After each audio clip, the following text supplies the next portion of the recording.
विलास पवार यांना मी आमंत्रित करतो. सगळ्यांना नमस्कार करतो. तसं माझं हे दुसरं भाषण आहे. मी याच्या आधी कधीच भाषण दिलेलं नाही आणि तशी देण्याची इच्छाही कधी नव्हती. आदरणीय व्यासपीठ आणि सगळे मित्रमंडळी यांना नमस्कार करून मी माझ्या भाषणाची सुरुवात करतो. पहिली गोष्ट म्हणजे मी ग्रामीण भागातून आहे, पण इथपर्यंत पोचायला मला फार त्रास झालेला आहे. याचं मेन कारण म्हणजे अनअवेअरनेस. मला याच्याबद्दल फार कमी माहिती मिळाली आणि ती फार वेळाने मिळाली. म्हणजे 2004पर्यंत म्हणजे माझं ग्रॅज्युएशन झाल्यानंतरही 2-3 वर्षापर्यंत मला याच्याबद्दल काहीही माहिती नव्हती. ज्यावेळेस माहिती झाली ती म्हणजे माझ्या मोठ्या भावाकडून, डॉक्टर प्रशांत पवार. ॲक्च्युली त्यांच्यामुळेच मी आज इथं उभा आहे. त्यांनी मला हे सांगितलं की UPSC नावाची एक एक्झाम असते, MPSC एक एक्झाम असते, त्याच्यामधून तुम्ही एक चांगल्या पोस्टसाठी जाऊ शकता, तुम्ही लोकांसाठी काम करू शकता. पण त्याचबरोबर त्यांनी ह्या परीक्षेची तयारी केली होती आणि एक माझे भाऊ सैनिक स्कूल सातारामधून पास झालेले आहेत. ते BJ मेडिकलमधून पास होऊन ते डॉक्टर झालेले आहेत आणि ते म्हणजे इंग्लिशमध्ये त्यांची कम्युनिकेशन स्किल फार जास्त आहे. म्हणजे मला एक इन्फिनिटी तयार झाली होती की ज्यावेळेस माझा मोठा भाऊ पास होऊ शकत नाही तर मी कसा होणार. त्यामुळे मी याच्यापासून परत आणखी लांब जायला लागलो. पण ज्यावेळेस मला हे कळालं की माझा भाऊ कशामुळे पास झाला नाही, त्यानंतर मी असा निर्णय घेतला की मी ह्याच्यात उतरायचं. मग ती कुठल्याही परिस्थितीत मी ह्याची तयारी करणार, पास होऊ अथवा न होऊ. म्हणून मी पुन्हा तयारी केली आणि भावाकडून मी गायडन्स घेत राहिलो.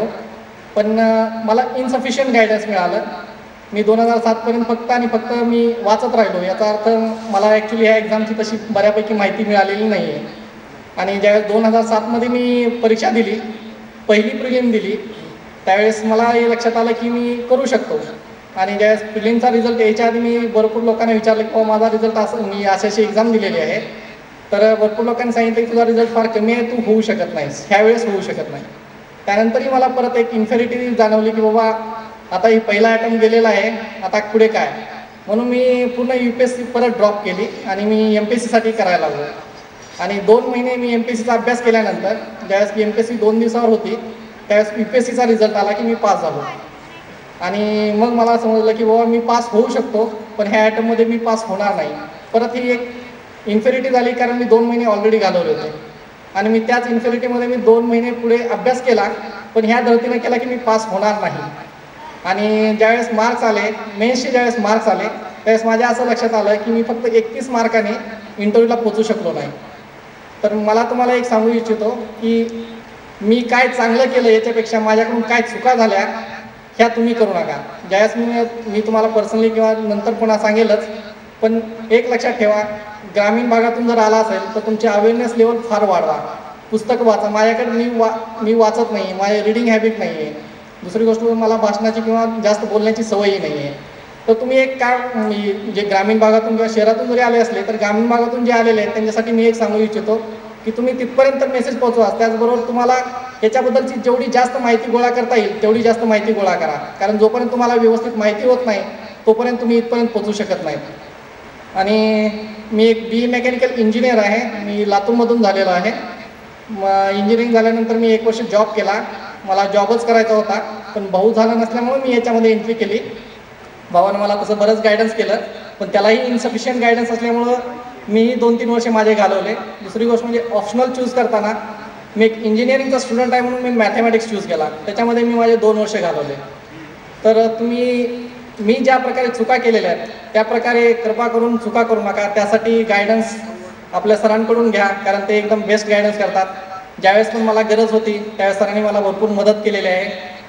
रात्री 11-11, 12-12 वाजता त्यांनी मला फोन करून सांगितलं की तुला हे करायचं आहे. आणि मी ज्यावेळेस त्यांना सांगितले मला हे 2 टॉपिकबद्दल कळालेलं नाही किंवा माहिती नाही, तर त्यांनी मला सेपरेट पुस्तकं घेऊन दिली आणि तिथं बोलून मला सगळं गायडन्स केलेलं आहे. तर गायडन्स सध्या अवेलेबल आहे. तुम्हाला दिल्लीला किंवा दुसऱ्या ठिकाणी जायची गरज नाही आहे. तुम्हाला पुण्यामध्ये सगळीकडे गायडन्स अवेलेबल आहे. ग्रामीण भागातून असल्यामुळे बरेचसे प्रॉब्लेम येतात. आता माझ्यापेक्षा जास्त प्रॉब्लेम असलेले मी आता ऐकले भाषणं सगळ्यांचीच. मलाही थोडेसे प्रॉब्लेम आले, पण जरी ग्रामीण भागातून असला तर तुम्हाला प्रॉब्लेम फेस करूनच पुढे यायचं आहे. आणि ही ज्या प्रकारची एक्झाम आहे त्या प्रकारे तुम्हाला प्रॉब्लेम फेस करूनच पुढे आलात, त्यानंतरच तुम्हाला त्याचं एक कौतुक वाटेल की बाबा तुम्ही नक्कीच काहीतरी करू शकता. कारण तुम्हाला त्याबद्दलची प्रॉब्लेमची माहिती असते, त्यामुळे तुम्ही पुढे जाऊन काहीतरी चांगलं करू शकता. गावातही बरेचसे प्रॉब्लेम होते आणि सगळ्यांना वाटायचं की मीही जॉब सोडून दिलेला आहे, त्यामुळं जसं एकानं सांगितलं की हा मुलगा वाया गेलेला आहे, तसंच आमच्याही बाबतीत झालं. कारण गावाकडे याची माहितीच नव्हती. ज्यावेळेस झालो त्यावेळेस गावानं डोक्यावर घेतलं. म्हणजे गावाकडे माहिती नसल्यामुळं त्यांनी तसं केलं आणि गावाकडे कमी माहिती असल्यामुळं जरी माझा रँक खाली असला तरी त्यांनी मला डोक्यावर घेतलेला आहे. पण ही एक्झाम पास होणं फार मोठं गरजेचं आहे. त्यातल्या त्यात फक्त तुमच्या गावासाठी नाही तर एक सोसायटीसाठी सर्व्हिस देण्यासाठी हे फार गरजेचं आहे. मी जास्त वेळ घेत नाही आहे. जरी कुणाला कधी भेटायचं असेल तर 20 तारखेनंतर भेटा, कारण मी परत प्रिलिम देत आहे. मला माझा रँक इम्प्रूव्ह करण्यासाठी आणि सोसायटीसाठी चांगली सर्व्हिस देण्यासाठी मी परत चांगले प्रयत्न करेन. एवढंच बोलून मी माझं भाषण थांबवतो. धन्यवाद.